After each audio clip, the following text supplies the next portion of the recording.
Welcome back to Yahoo Sports Radio and the Big East Sports Show. I'm your host, Elissa Campbell. And once again, we are back in the saddle up here in Dallas, Texas. We're going to shine the spotlight on perhaps one of the NBA's most efficient players and continues to make winning plays, especially on the defensive end of the floor. And that's number 34 for the Dallas Mavericks, Brandan Wright. Brandan, thank you so much for joining us at Yahoo Sports Radio. Appreciate you having me on.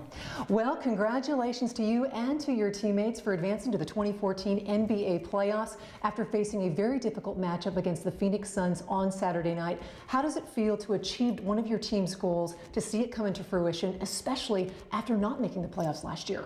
Well, it was a tough season for us. Overall, it was, every game was crucial. Every game meant something these last 2 months. We've been working hard. We've been in and out the playoff picture the entire year, and when we clinched, it was just a big relief. You could see the celebration. You could feel the pressure come off, and we're happy to be going back after missing out last year. Well, let's reflect on that game on Saturday night against the Phoenix Suns. Monte Ellis was sensational, 37 points. Dirk caught fire in the second half, 21 of his 23. You had that double-double, huge block shots in the third and fourth quarter. Coach Carlisle talked about that in post-game. But I think when you step back and you add it all up, it was the summation of a great collective team effort, and that's what you've got to have going into the playoffs. Yeah, it was a roller coaster game. Those guys got up on us, and they were up on us pretty much the whole game, and we made a run. They came back, and they had an opportunity to take the lead, and we made some great defensive plays. Monte and Dirk carried us on the offensive end. We did the things we needed to do, and it was an exciting win. And we're going forward, and we just can't do anything but smile right now. Brandon, it's interesting. Many times we highlight, like yourself, like players, coaches, personnel in the front office, but I don't think we give enough credit to the Dallas Maverick fans. I mean, they have been amazing. They're not fair weather. They're there in the highs and the lows. What is it like to play in front of such a dynamic crowd? Of course, you played at the University of North Carolina. Those have great fans too, but Maverick fans are exceptional. They are, and the biggest thing is they come every game. No matter who we play, you can play one of the teams at the bottom of the standings. We can play the best team in the league. They're going to be here, cheering. The arena's filled up every single game, and we really respect that. That's always a good thing when you come out here and play and you see the stands filled up. It's a lot easier to play with 20,000 screaming fans instead of 13,000, and you see a lot of empty seats. Can you put into perspective just how much this team has grown and become unified over the course of an 82-game schedule? I mean, trust is the cornerstone to any good team, and it's really been remarkable to watch just how far you guys have come since the month of September. Yeah, I think you hit it right on the nail. It's been a lot of growth. In the beginning of the year, we were hanging around 4, 5, 6 games over 500, and then we kept pushing it up. Right now we're 17 or 18 or whatever games over 500. We put ourselves in a good position. There's been a lot of growth. We had to come together. Pretty much a brand new team this year, but we beat all the odds. A lot of people didn't think we would be where we are today. Chemistry is never guaranteed. I mean, it's not eharmony.com or match.com, anything like that. But I think it is just remarkable to watch how we already knew about the chemistry between you and Vince Carter, but Devin Harris missed the first 41 games. I mean, he didn't make a debut until January 17th. You have that special connection. He's throwing up alley-oops, you're making these spike dunks, and just Samuel Dallenberg, just the kind of connection that you guys have on the paint. How do you do that? How do you foster that type of teamwork, Brandan? Well, I think the biggest thing is we actually like each other. Sometimes teammates, they might play together, but they really don't like each other. We all have great relationships off the court, which is a big thing, and it's easy to translate on the court. Our talents really mesh together really well, and when you have that type of chemistry, it's always easy to win, and then we can explain things to each other when things don't go right. Okay, so the Mavericks are headed to the playoffs. As you step back, you're a bright guy. What do you see is the biggest issue that you guys have got to be able to control as you move forward? I think the biggest thing is, we've been playing a lot better on the road as of late. And we started out playing really well this year at home. And, we kind of slipped off these last couple weeks. I think we got to get that back. I think we'll be fine on the road. Veteran team. It's a little bit easier for us to play on the road. When we come home, we kind of had some letdowns, got a little bit sloppy with the ball, with the turnovers and stuff like that. I think we got to clean that up, and then we'll be all right. It's interesting. Coach Carlisle was on our show a couple of weeks ago, and he talked about the importance of defensive communication, how it creates energy. Can you kind of expound a little bit on that? And also what we're seeing, too, is better sustained concentration throughout the games. You guys are not taking possessions off, and that is critical. It is critical, and we got to have a collective effort on defense. everyone has to be tied together. You know, you can't have 3 guys doing the right thing and 2 guys doing the wrong thing, or even 4 guys doing the right thing and 1 guy doing the wrong thing. You got to have everyone on the string, everyone talking, you know, playing hard together, communicating. Like you said, you know, if we do those things, we'll be a formidable team and a tough out. You know, Brandan, as I look over your career, it's just been an amazing journey for you. You played at the University of North Carolina for the great Roy Williams, and now to have the opportunity to play with and for one of the elite coaches in the NBA, in my opinion, one of the top 3. What is it like, and how does Coach Carlisle continue to maximize your strengths and minimize your weaknesses? Well, that's the mark of a good coach. I think, you know, he puts guys in position to make plays and do the things they do best. And he's not going to ask you to do more than you can't do, you know, more than you can do. And, you know, he just wants you to just play your game. And he makes it really, really easy on us. And that's what he's been doing with pretty much everyone on his team. How big of a difference was it going from college to the NBA, and even the different style? I mean, what's Coach Williams' system like as opposed to Coach Carlisle's? You know, Coach Williams is a little bit more free, you know, a little bit more track meet-esque. You know, we a lot faster, a lot younger. Obviously, this team is we're a little bit more methodical. We run when we had an opportunity, but you know, we got a lot of skilled guys. You know, a lot of guys do what they do, and they do it really, really well. And you know, we take credit of that. I have to ask you too, what is it like competing in the Wild Wild West? I mean, there has been so much parity in this particular conference. I mean, it's really been amazing. So many quality opponents, and you have to bring it each and every night. What is it like for you, especially in the center position? Yeah, that's the key. You have to bring it each and every night. Even the teams at the bottom were pretty good. You know, those teams were beating top teams, playing well. You know, those teams on their home floor were really, really dynamic. And you know, each night is a different challenge. You know, each night was a different team. Each night was a team with 3 or 4 star players on a 5-6 game winning streak.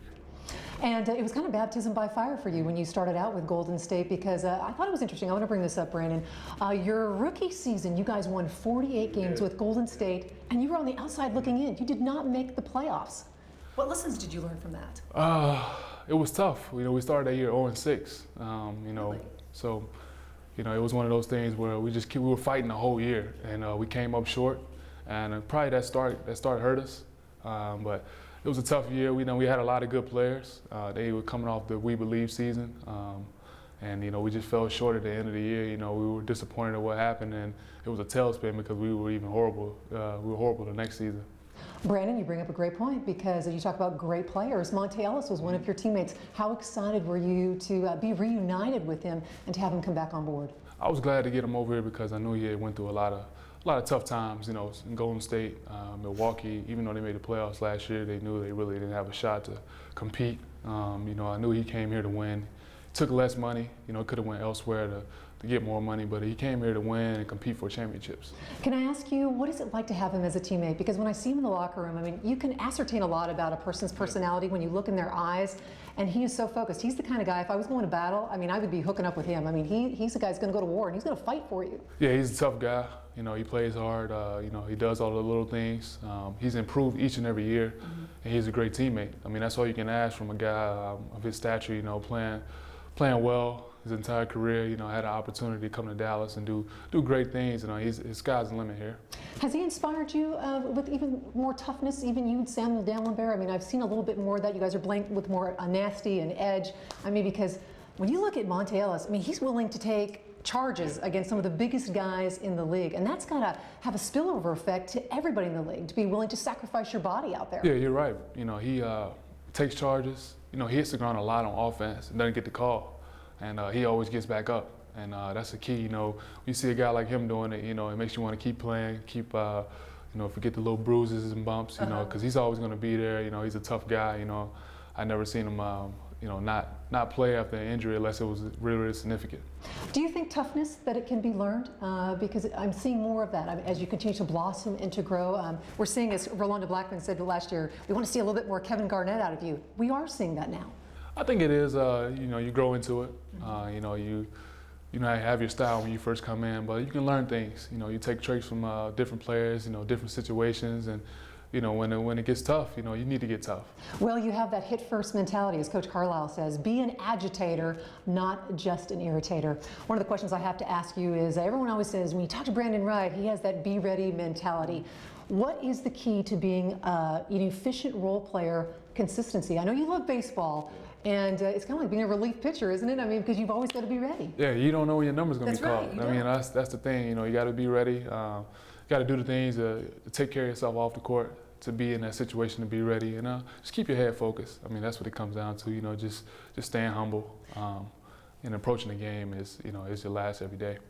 You know, throughout the course of an 82-game schedule, I mean, there are so many ups and downs. Brandon, kind of share a little bit with us.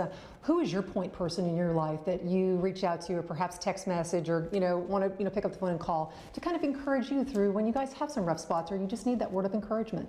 Well, I'm always talking to my spiritual leaders. I think that's the biggest thing. Dr. Tony Evans? He's one of the guys. Love him. I see him a lot.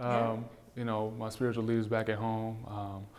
I mean, that's all I can lean on. That's when it gets down and dirty. That's when you need to go to. You can't really rely on a friend. I say you can't really even rely on your parents. You want to go to those spiritual leaders. You want to get that comfort. You want to get that ease, and you just want to have your mind clear. It's interesting that you say that, because it seems like it's not just about basketball for you. You've just taken a tremendous amount of joy and pleasure in giving back. I mean, what is that like for you, knowing that you are a role model to so many young men and women out there? It's big. It's a responsibility. It is a responsibility. You affect so many lives. A lot of people are looking at you.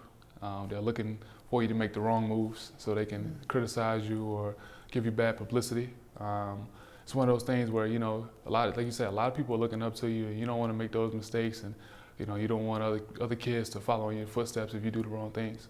Where did you learn and have that spirit of humility? Did that come from your parents? Because I want to bring this up, that you went to Brentwood Academy in Nashville, Tennessee, where you won 4 state championships. That's incredible. And I was asking you this about when we were in San Antonio before the game. I said, man, you must have a huge scrapbook of all the colleges that have recruited you. And you're like, nah, I didn't keep any of that stuff. And that just really gave me a glimpse of the posture of your heart and the kind of person that you are. You're not caught up into all of that and all the media attention, stuff like that. It really is about being the consummate teammate, giving back and helping up. You're not just caught up in all that. Well, the biggest thing I was taught from my parents is, be thankful. There's always someone in a worse situation than you, guaranteed. And that's the biggest thing I can take from, them. And, I think about that every day. Every day I wake up is, thank God for another day. It's another opportunity to be better, another opportunity to be thankful for what I do have and not what I don't have. And of course, your biggest blessing, one of them, that is being a part of this organization and being with the Dallas Mavericks. Brandon, it's been such a pleasure to have you. Good luck. I hope you guys have a very deep run and bring home another championship. Okay? Appreciate you having me. Thank you. Keep it right here for the biggest, the best in sports at Yahoo Sports Radio and yahoosportsradio.com.